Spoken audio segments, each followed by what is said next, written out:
Yes, I got called out. Oh, man. Whoops. Well, sometimes it goes so fast I can't keep up with it because I also have to pay attention to the guys here. But yeah, my bad. I didn't mean to say it that way. Okay, let's. Where are we at now? So, 1, 2, 3, 4 questions. So we should be at Timothy, the future of tabletop RPG, segment 3 of 4, or video 3 of 4 if you're watching this a month from now. Community and culture. All right, Timothy, how have you seen the people in the tabletop RPG hobby change over the years? This is probably one of the bigger things was thinking about. You know, we're talking about how we change, how we see ourselves, and we're talking about generational issues. You know, we are now the back in my day people. You know, so what we're watching kids these days doing what we did in a sense in our day. Maybe some of it we realized maybe that wasn't a good idea, you know. And so we're expressing our opinion. Of course, the younger kids like, listen here, boomer.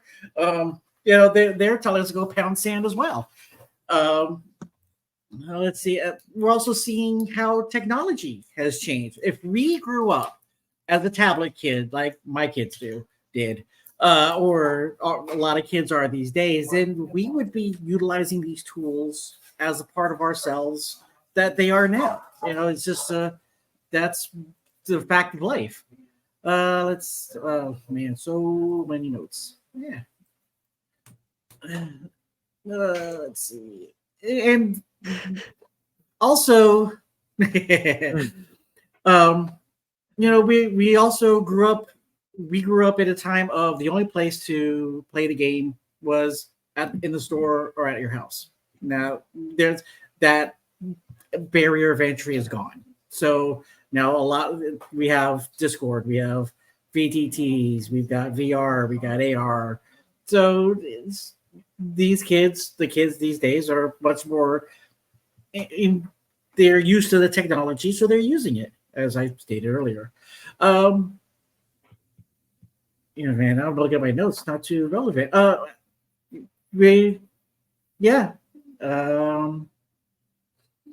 That's how the people changing, not so much. I mean, I had a variety of people when I was running a game in stores. I had a Jewish woman, I had a redneck, a very liberal individual who I thought was great, somebody who I could probably honestly call creepy, but they came together, they came to the store, they wanted to role play, and we had that communal experience. I don't see a lot of now I'm in a smaller community. I'm not in something as big as New York City or LA where blue hairs are running rampant.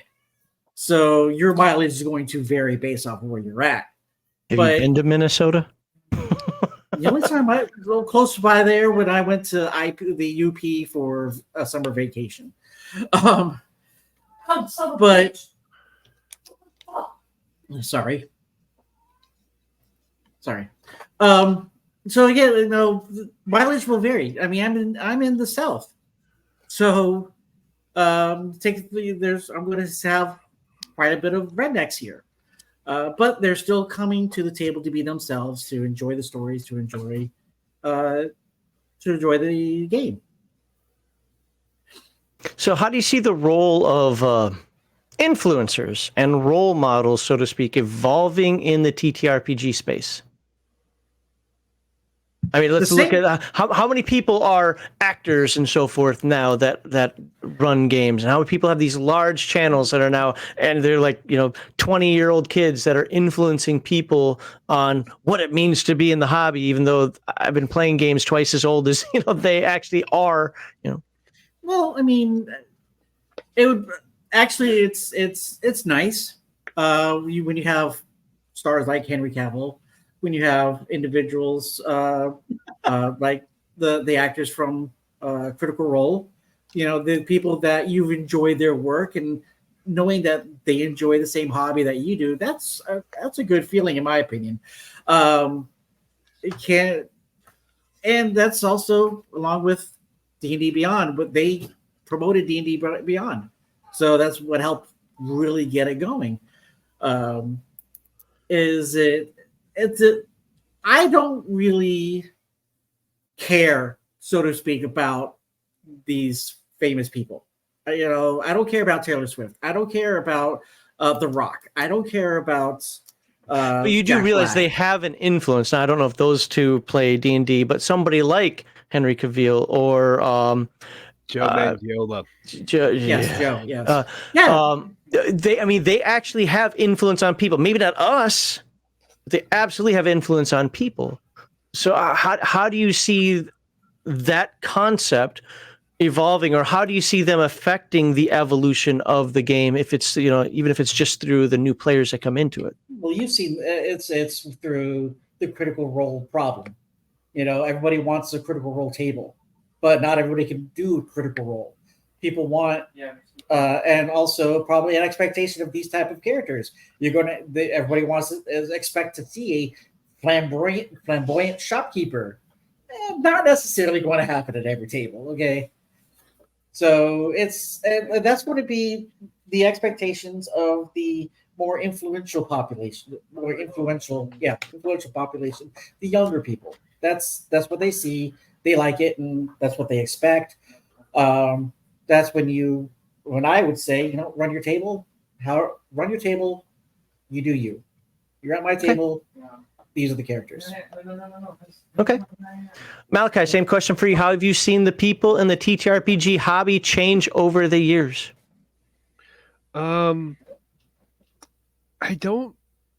personally haven't really seen that much of a change. I mean, just like maybe like more recent pop culture things coming into the games, like, you know, a guy wanting to do finger guns when he casts magic missile. But like when I last ran 5e, I had guys that were like, you know, we don't like what's happening to the game. We want to go back to when it started, you know. I see. Okay. I think the players that like I had with 5e were very similar to the players that I had back when I at my peak with 3.5. Okay. Yeah, I'm going to ask this one to you. How do you handle conflicts or differing expectations among players in your group?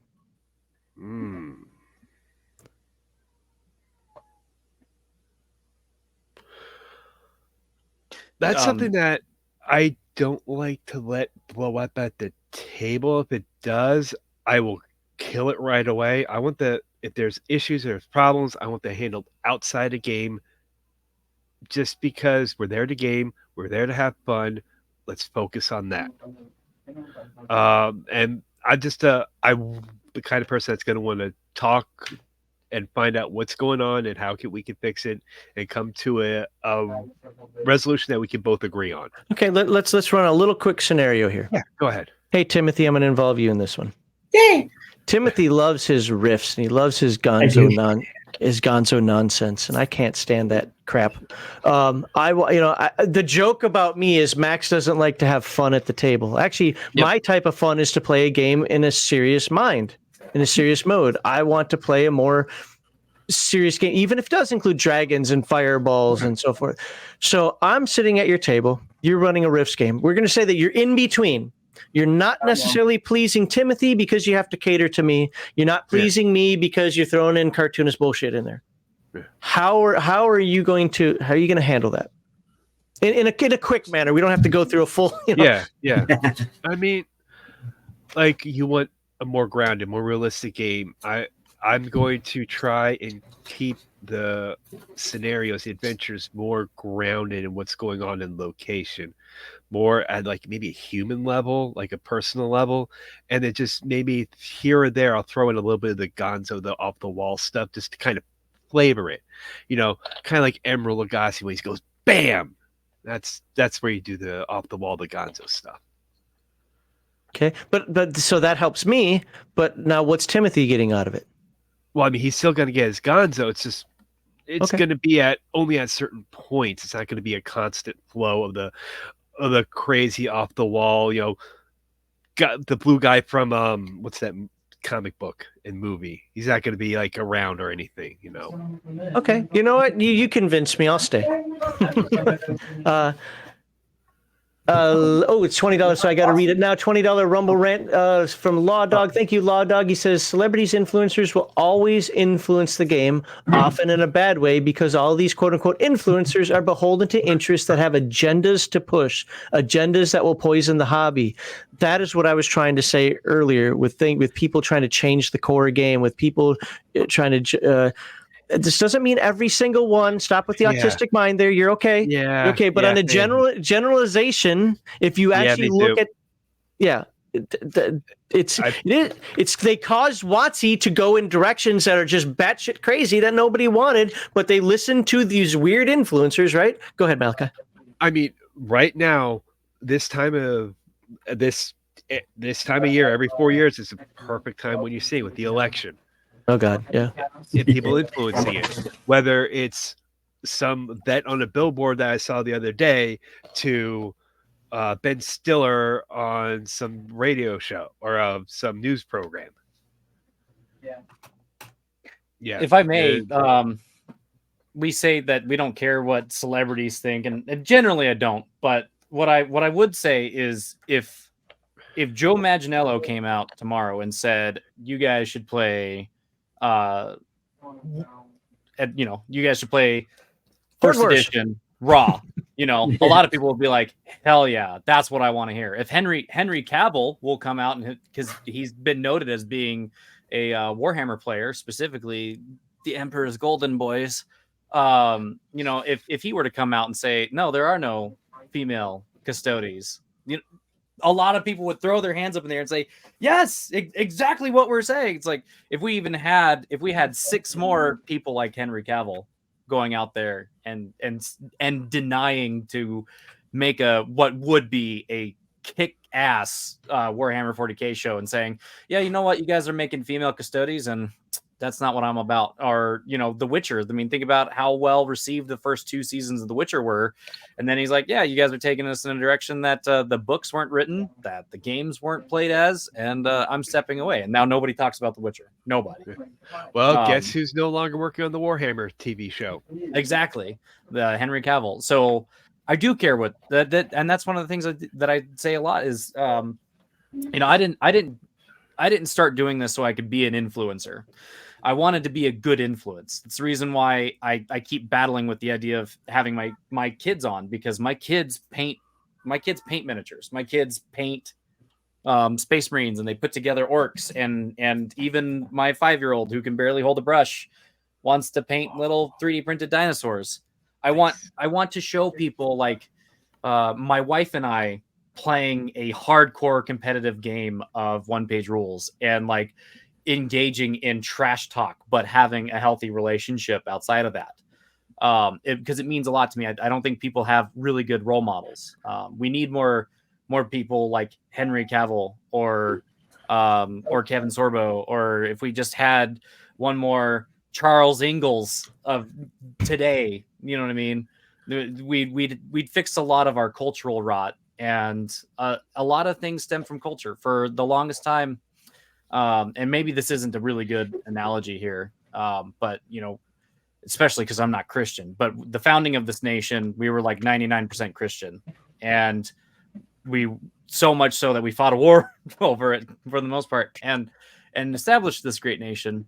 And then as the years have gone on, we've become less of a Christian nation. And I think you can say it's empirical data to say it's for the worse. And again, well, that ties into a chat that I've started that I'll get to later as well. What you're saying right there.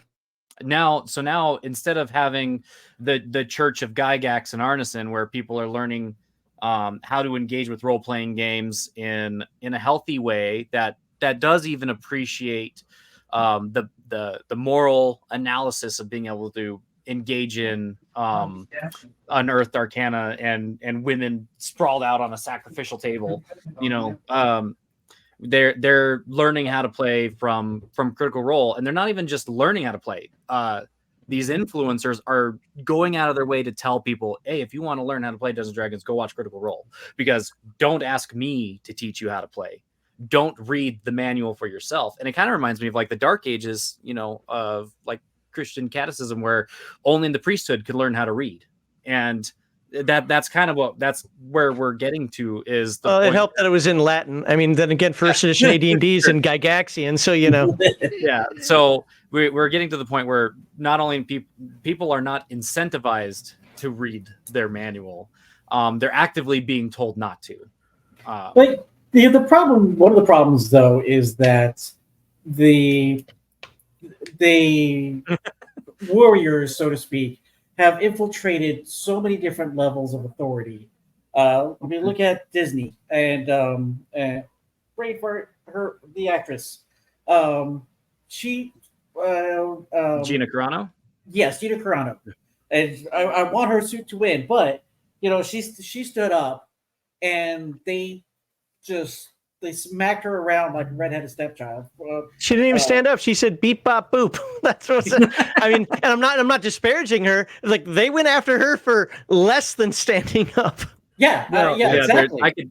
There's more than that. She actually was talking about to bring it to current events. The Tim Walz being able to calling on your neighbor for breaking COVID restrictions. And she related that to Soviet. Nazi Germany. That's what she got in trouble for. Yeah. Meanwhile, her co-stars were using Nazi Germany iconography and images to relate to right-wing stuff. So it's funny how that works. And you want more Kevin Sorbo's. Kevin Sorbo's has gone out and along with Dean Cain had gone out and create their own avenues, own video production companies to make movies that they're in. And granted, I enjoy those movies, but there's unfortunately again that's influencers have suppressed the thought of diversity in thought, and that's a problem. And we see that in tabletop gaming. 6 Ways to Sunday. That's why WotC is a garbage company right now. That's why Hasbro is in bad shape. And I hate enjoying the D&D game and the Transformers game because they're freaking Hasbro and what they've done with WotC. But I love the IPs and I love the rule sets. It's like, Gen 1 Transformers or GTFO? Yes. I'll come back. Yeah, I have to bring this back because while this discussion for the last maybe 5-10 minutes has been absolutely amazing, I still have to ask Patty the question. We're not in the off-topic area yet. So Patty has to get the main question, which is how have you seen the people in the TTRPG hobby change over the years? To be fair, you did express a lot of that, but if you can just hit the nail on the head with that one, how have you seen people in the TTRPG hobby change over the years? Again, I've been pretty insulated from it up until last year, and even just in the last year, I've seen a very drastic change. With the OGL scandal and a lot of people like working together in order to affect change in a positive direction was very eye-opening. And I've been really fortunate to when I had gotten onto the internet to immediately find people that I can connect with, like you, Max, or Maliki. People like TBE and Rob Navacon and Venger and so on and so forth. I'm incredibly fortunate for that. But it came with the curse of running into some unlikables. And what I've noticed just in that 1 year, like there's a lot of people who claim that they don't want to engage in identity politics or the religion of identity. And that's the reason why when you have the conversation, and I would really like to watch the conversation that you had with It's Okay to Play Wrong, because people don't want to be wrong. And when you get to enjoy the anonymity of being online, you engage in a religion of identity that it's sacrilege to be told wrong. And that's really unfortunate because the give and take is what's made this hobby so great. It's weird because it seems like you're not allowed to have nuance, and this is, I think, part of the internet culture. You're not allowed to have nuance where I can sit here and say you're doing it wrong, but there's your table over there, go do it.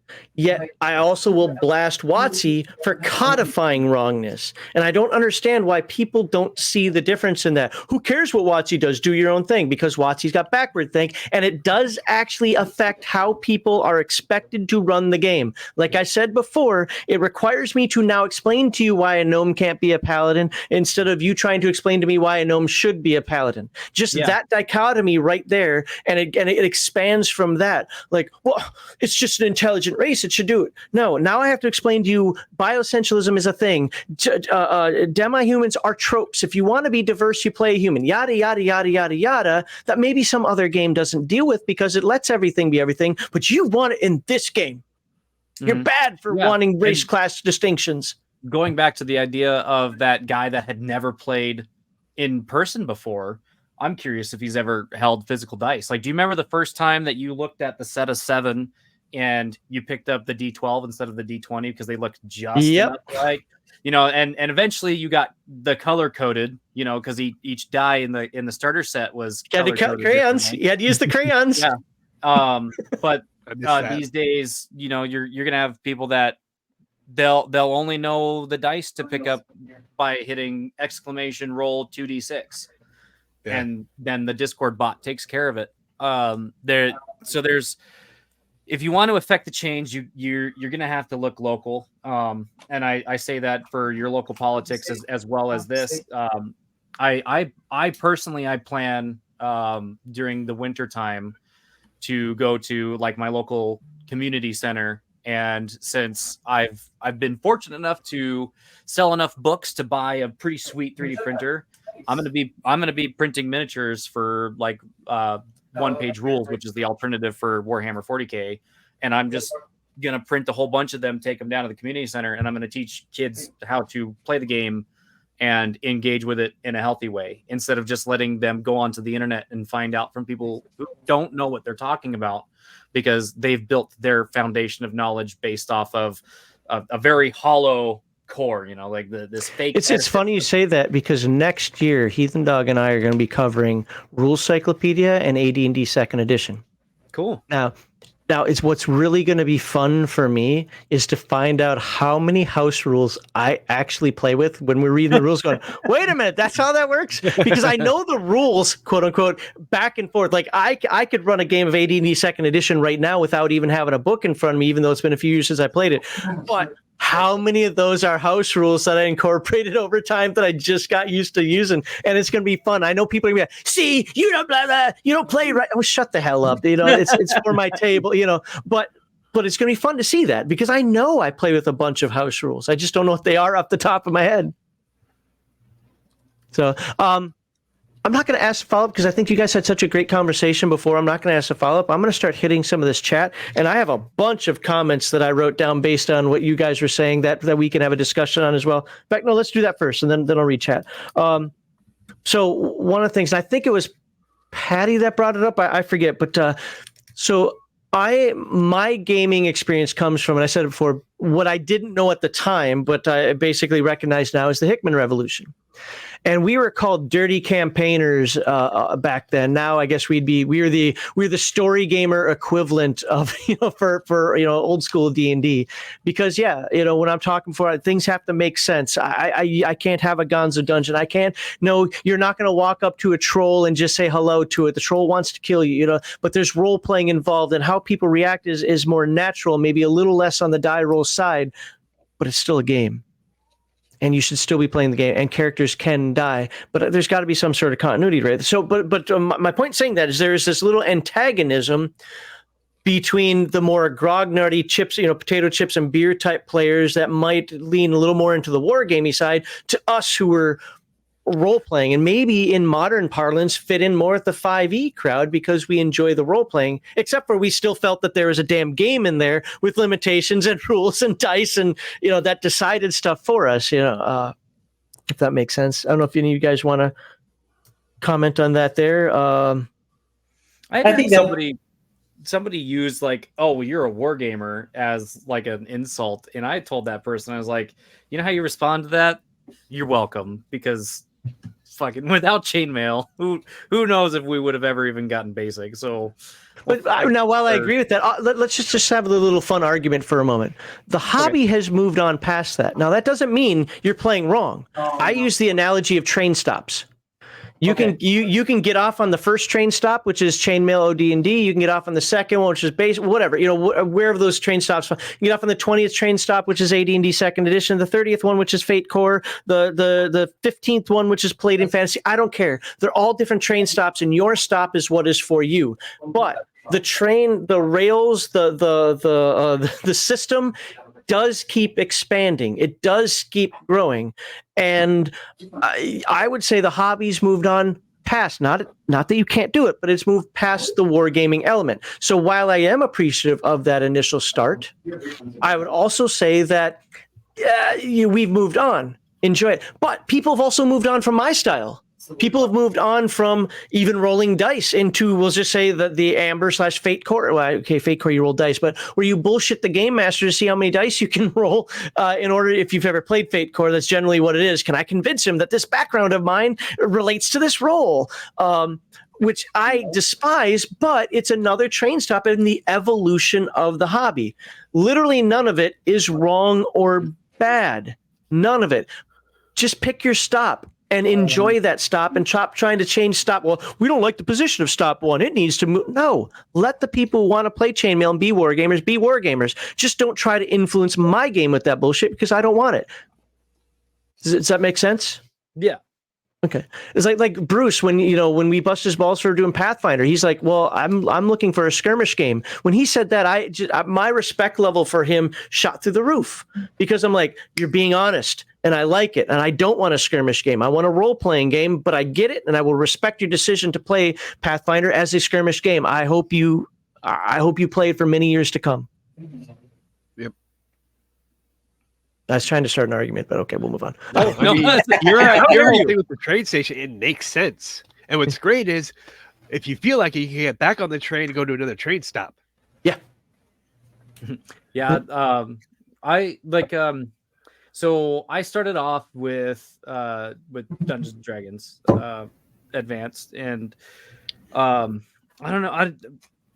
I remember even back then my papa having minis like Raul Partha, that he had painted, and it really just got my imagination. And it was funny because second edition had come and gone. 3.0 had been well play tested, as you like to say, and he didn't have anyone to play with, so he was super excited that me as his stepson was ready to play. And he was like, okay, we're gonna start buying books, and we bought all like the 3.5 books. And when I saw the grid combat and them using the minis and the blind packs, I was like, oh man, I'm so into that. And back then I was making papercraft terrain, and I was always coming up with some stuff. And the DMs guild back then I thought was like super cool, because I thought, man, how cool would that be to like have a game and like run that through with people, write it up, and then publish that, and then other people can share that experience with you. I don't know. Yeah, I'm the opposite. The less terrain, the happier I am. Well, yeah, and I think that can go both ways. I can't take it or leave it. I played a lot of Crimson Dragon Slayer with no minis whatsoever, because that's just that, first off, it's written for that, which is Venger's game. It's written to not use minis or battle maps if you don't need it, which is a shame. But I think part of my point is the fact, and I think it's part of your point as well, is that there's room for everybody. Mm-hmm. Just don't change. There's always that caveat. There's room for everybody, but at some point you still have to do it right, or admit that you're wrong. Yeah, I mean, is that making sense the way I'm saying that? Yeah, yeah, yeah. I like to go to a bunch of different train stops. I mean, I always feel sad when I hear like tourists, because like I'm a tourist. I play Gamma World 7th. I trudged through Giant Lands. I played. I guess I'm gonna get in on Savage Worlds, and I play a whole plethora of different war games. And I come and visit, and I have a good time, and I learn the rules, and I try to like tell people about my experience with the game. More often than not, I'm like, man, some of these other people are illegal immigrants to games. They're not tourists. They don't plan on leaving. They plan on sticking around and turning. I believe that the 90s, little Somali. I believe that the 90s was the golden age of role playing. Although I will say that depending on what WotC does the next year or so, I think we could be heading into a second one. And why I say that is because publication became easier, more companies came up, and a lot of the games from the 80s got some improvements and, you know, maybe second editions or whatever. But man, you could play so many different games at those gaming stores in the 90s, and it was amazing. And this is why I agree with Malachi more than Timothy Farrelly, though I get both points on the OGL thing. Man, that OGL came out with 3rd edition. That's all anybody wanted to play. Oh, we're going to play D20 Modern. Oh, we're going to play D20 Sci-Fi. Oh, we're going to play the Warcraft game. Oh, all of those were the same damn game with just different dressing on. It's like, no, what happened to making, you know, Star Wars D6? What happened with playing, you know, GDW's Twilight 2000? What happened to playing Harn and Torg and Traveler and just finding all the MERP? MERP was another a good one, you know, just whatever, all these different games and game systems. Like, no, I just do D20. I just do D20. I just do D20. It's like the one local game store. I love going there because, you know, they've got Free League, they got Modifius, they got WotC. I'm trying to remember. They got Traveler. They got Fantasy Flight. You have all this variety of what you can shop for, and you can probably find people to game with too. Yep.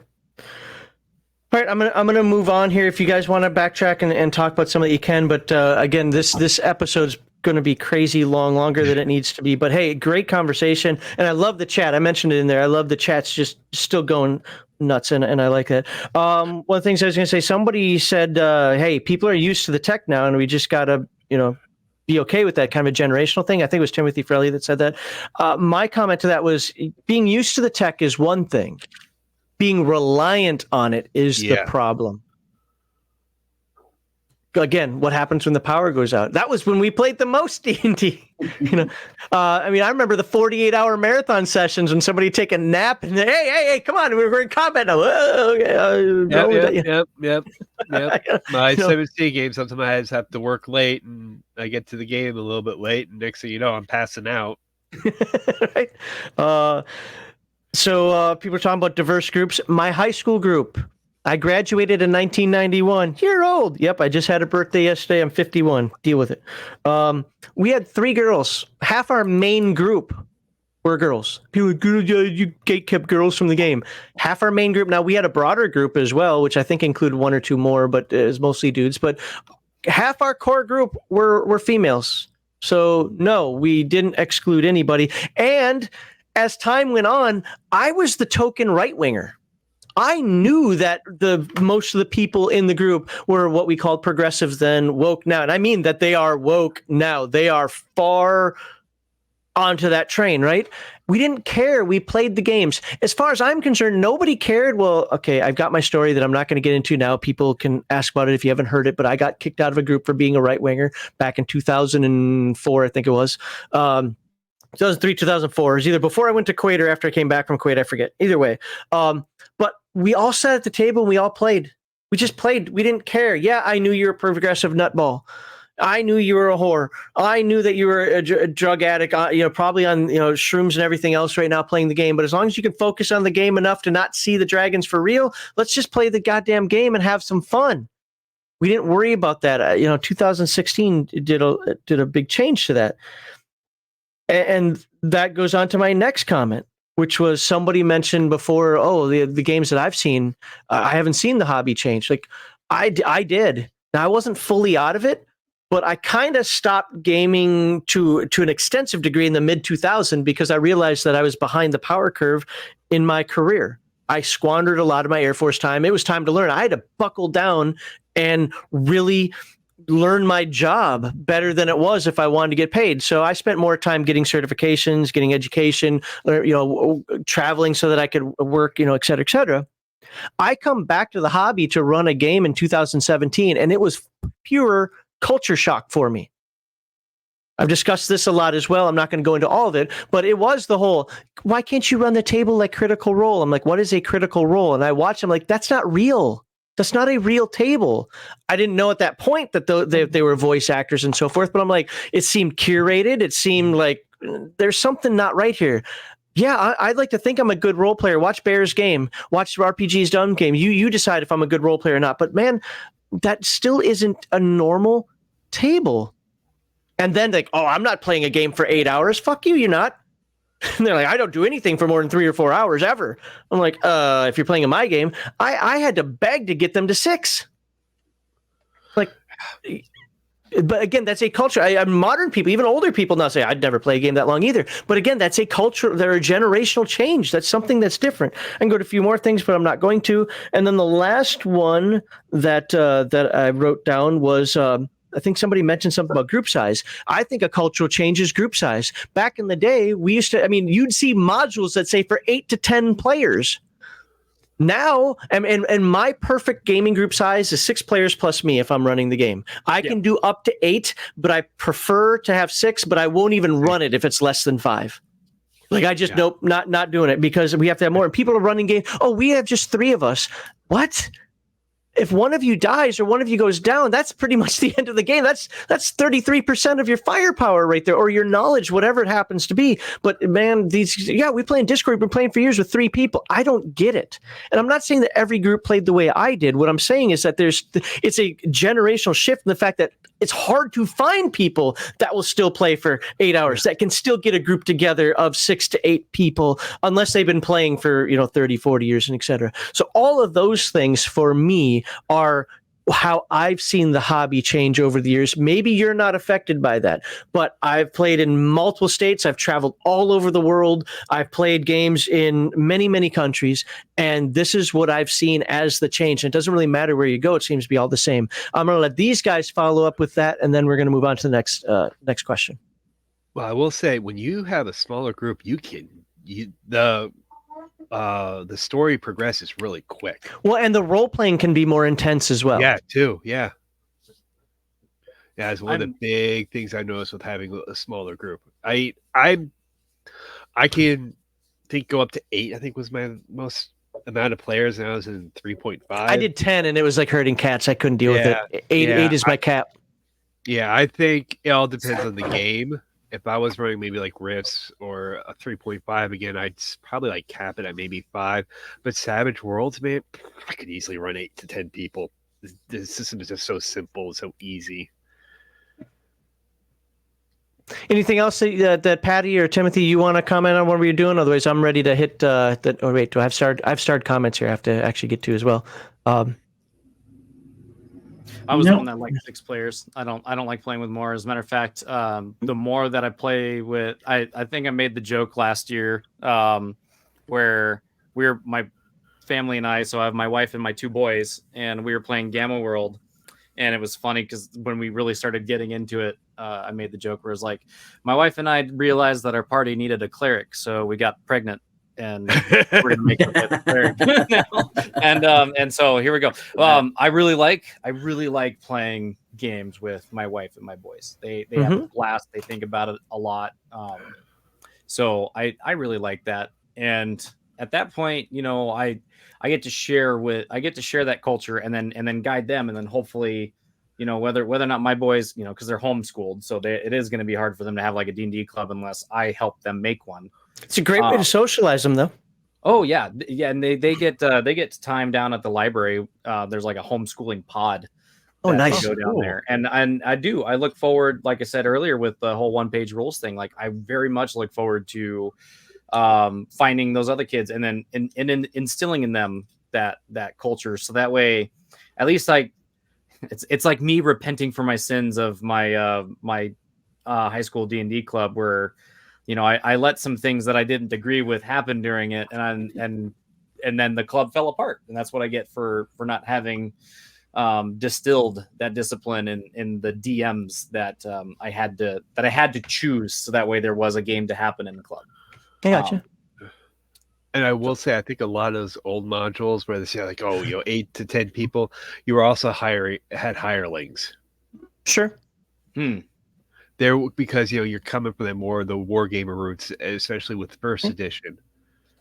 And again, this is why I'm a Hickman Manifesto guy, because I believe that the player characters are there. I hate dealing with henchmen. I know a lot of the old grogners are, how could you not do it? Because I'm looking at it like Dragonlance. I'm looking at it like Lord of the Rings. You're the heroes of the story. You should be the ones doing the stuff. If you have a henchman, he's just to go run your crap back to town or something like that. But hold the torch for you. It's not. What's that? Hold the torch for you. No, hold your own torch. What? You could be more of a hero. Having a hireling. Sword. This is why the wizard has continual light. What are you talking about? What is this, 5e? Get out of No, here. I don't allow that either. I don't allow flying, and I don't allow continual light.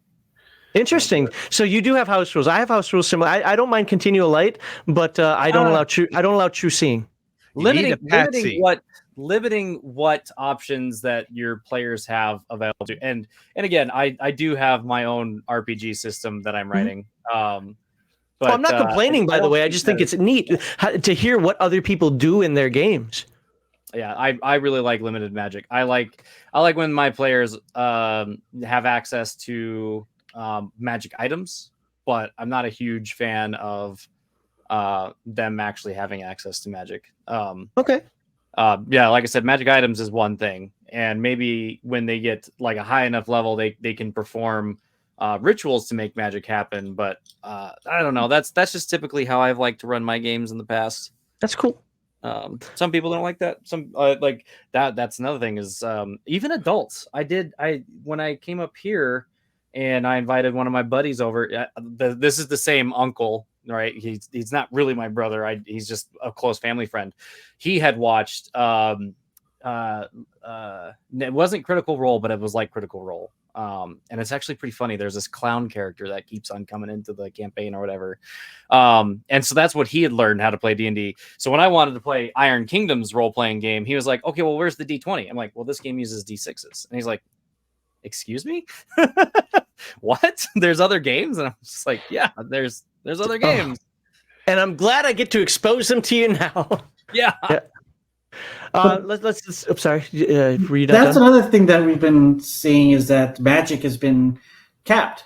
Back in second edition, you were able to, from my recall, granted it's foggy, you could have the stories where you had great grand magic, equivalent to spells of legend and rifts. Now it's just like, nope, you can't do it because. Well, yeah, but everything's magical now. I mean, every a fighter is a magical class now. Yeah, but the wizards no longer going to be able to do the lift the island out of the sea and into the air anymore because. Well, I don't think that was ever a spell in D&D, though. I could be wrong. I mean, Earthdawn has City in a Bottle, but we. Mr. Welch has an excellent video on the 5e conversion of the Lost City and how you can't run it in 5e as it was originally written because the spells make the whole thing unnecessary. Okay, well, we have three more big ass questions we got to get through. A whole other segment, and I've got to read some chat here. And Patty's short on time, so let's. Malwinius, oh my God, says, sorry for butchering your name. How did I see TTRPGs change? A lot more about me than the actual party and the adventure. And that was somebody was talking earlier where I said there's a chat that I wanted to bring on that.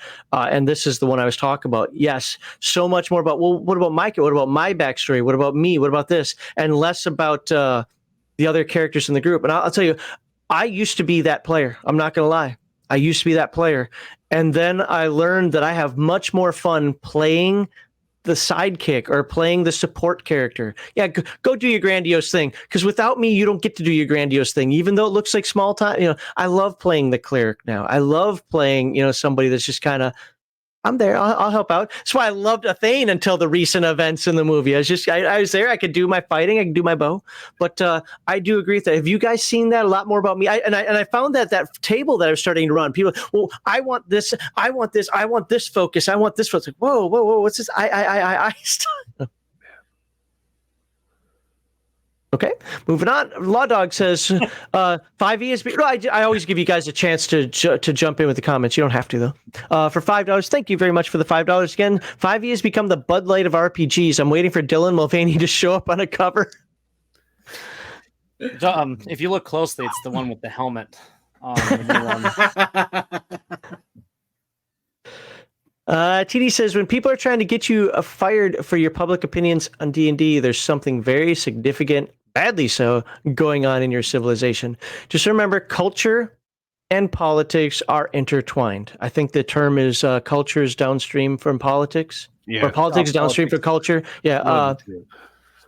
So just remember how your culture goes, with OnlyFans girls and Twitch thoughts. That kind of tells you what is going on in the world. And TD, I see your other question here, but we do have to move on. I do appreciate that, but that is a good conversation that we might have about resurrection. We might have in a future show, but I've got to move on to the next question. So there you go. That was the question. If you paused it for 3 seconds here, I hit the wrong button. Okay. So the next question is this, and we got a full other segment we got to do after this. So guys, please give quick but meaningful responses. All right. Okay. And I think I'm on Timothy. If not, that's who I'm going to start with anyway. Don't care. How do you think the broader cultural emphasis on modern concepts such as representation, diversity, inclusion, appropriation, even the pop culture trends that are out there, like Dylan Mulvaney, have affected people in the tabletop RPG hobby? All right, the short version. Do you get? So, anyways, it's really capitalism. Capitalism has allowed. If this is it's such a big issue for you. If you have to have this for you to enjoy your game, fine. Go play elsewhere. Go have fun. If your gender or if your sexual activity is so important to you, there's a Thirsty Sword Lesbian for you to play. Have fun. So it's allowed them to go out, print, do their own games, and market it to themselves as they want. And that's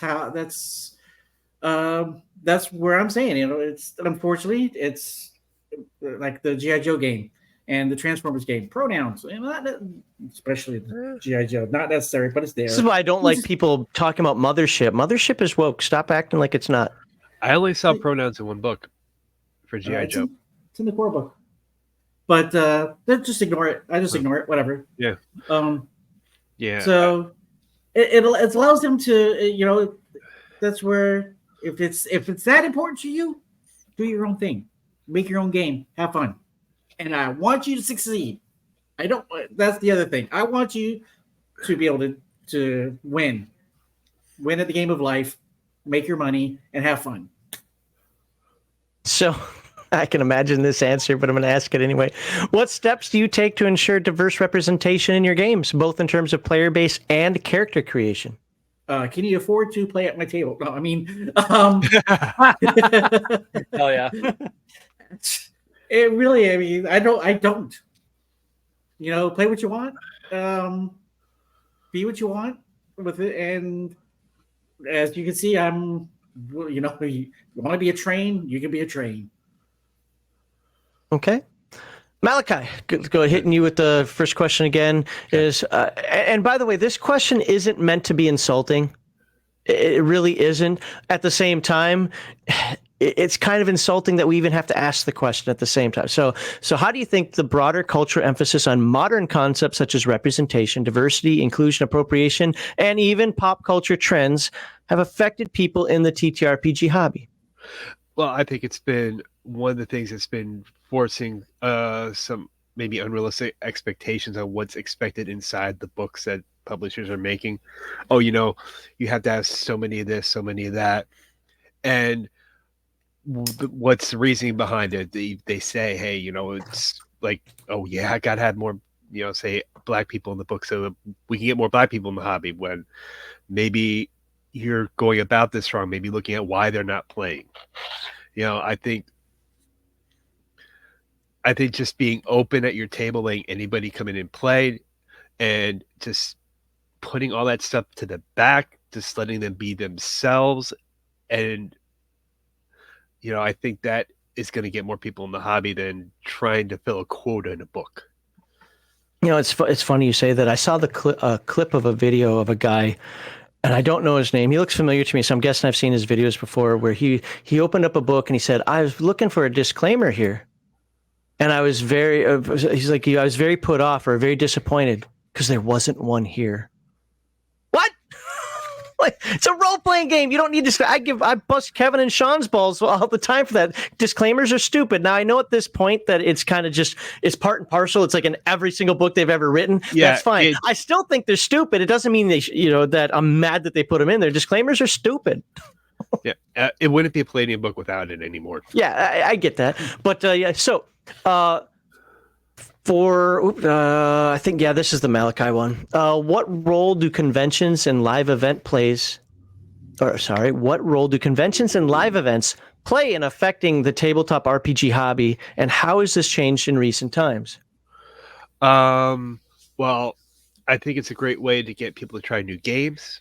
You know, you get to play with other people. It opens up to you on other styles of role playing, and I think that one thing that got hurt over really the last 4 years, mainly, I think conventions got hurt a lot because of that wonderful disease that went around and restrictions, and then everybody playing it safe and everything.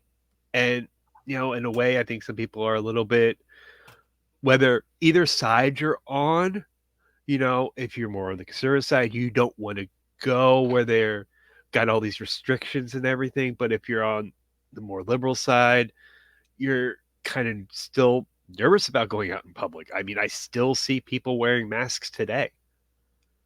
Well, so one of the things about masks, and I was talking with somebody about this the other day, I love the Japanese mentality of masks.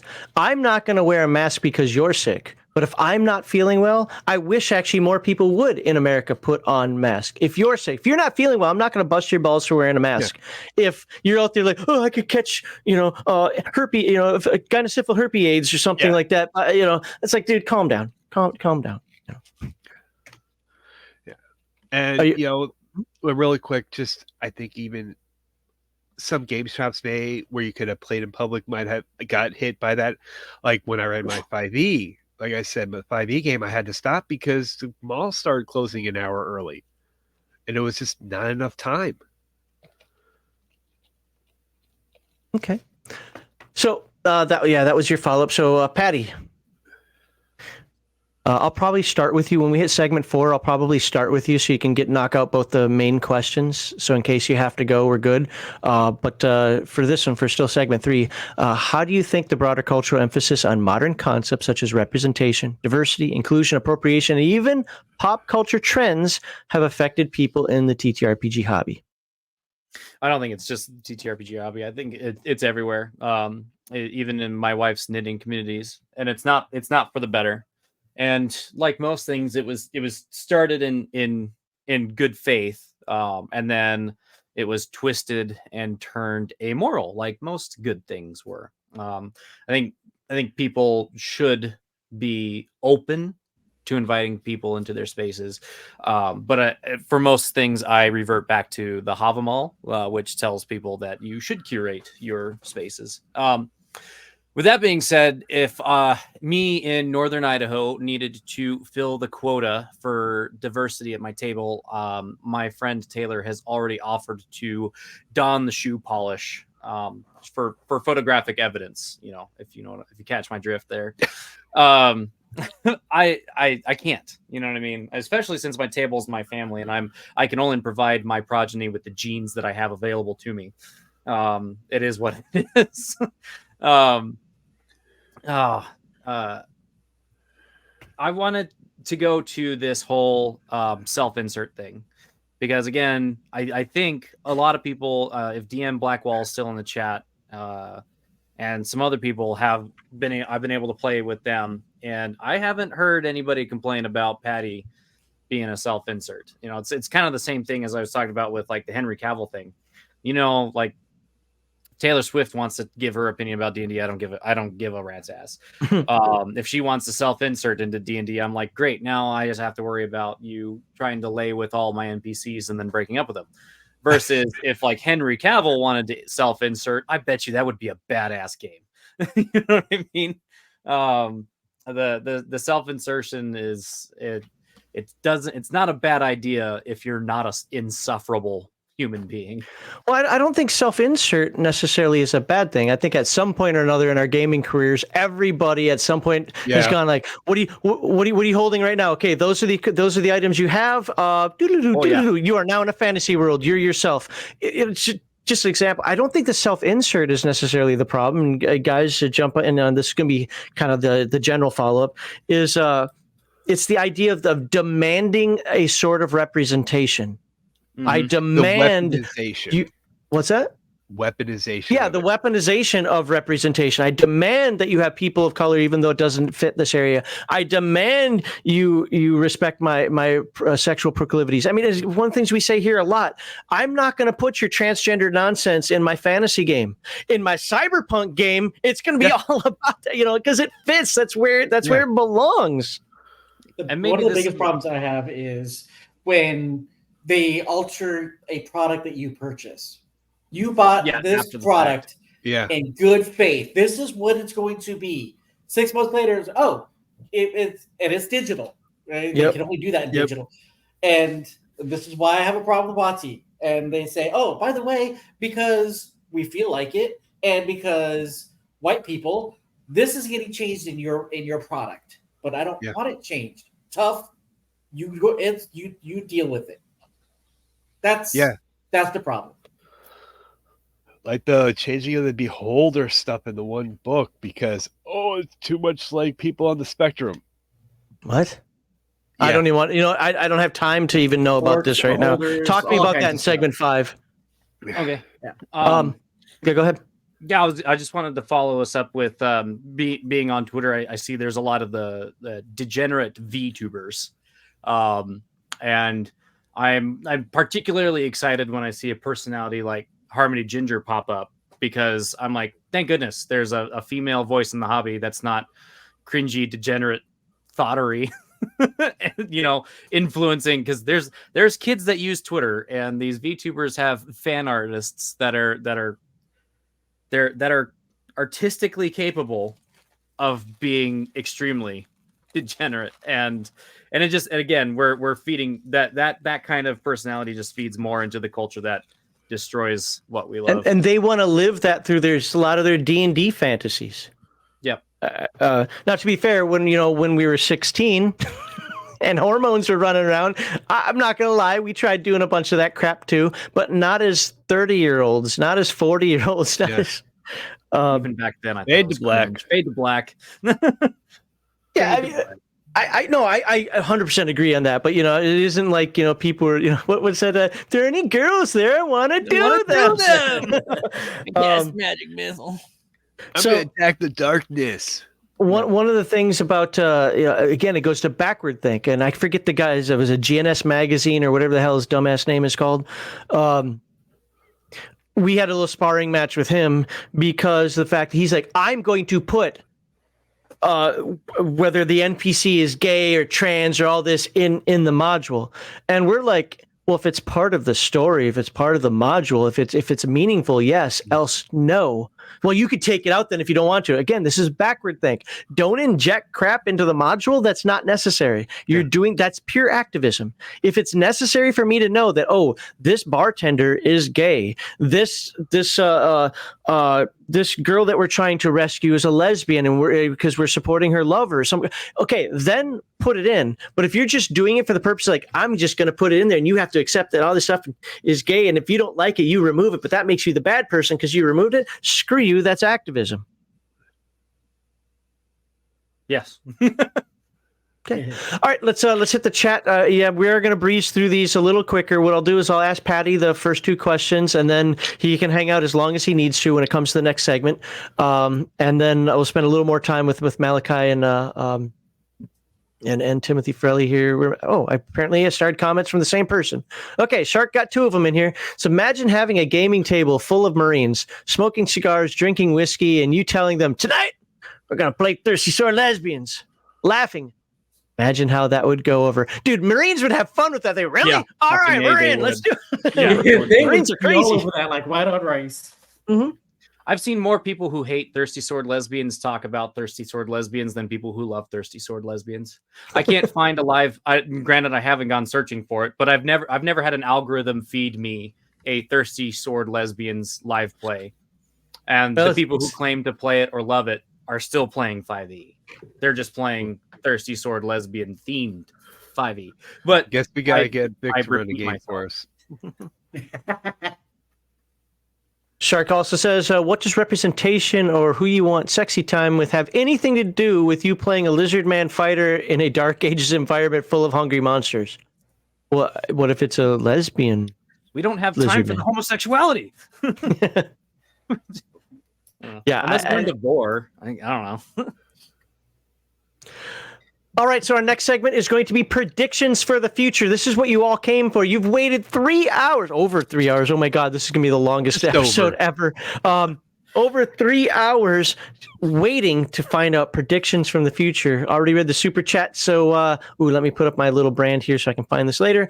Just as a reminder, some Rando RPG live stream airs live on Fridays at 6 p.m. Central Time, except for the last Friday of the month, because that's our members only stream.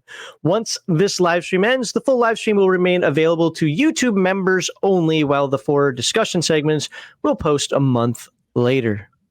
So if you enjoy this discussion, please like this video, subscribe to all of the panelists' channels, which you can find in the description.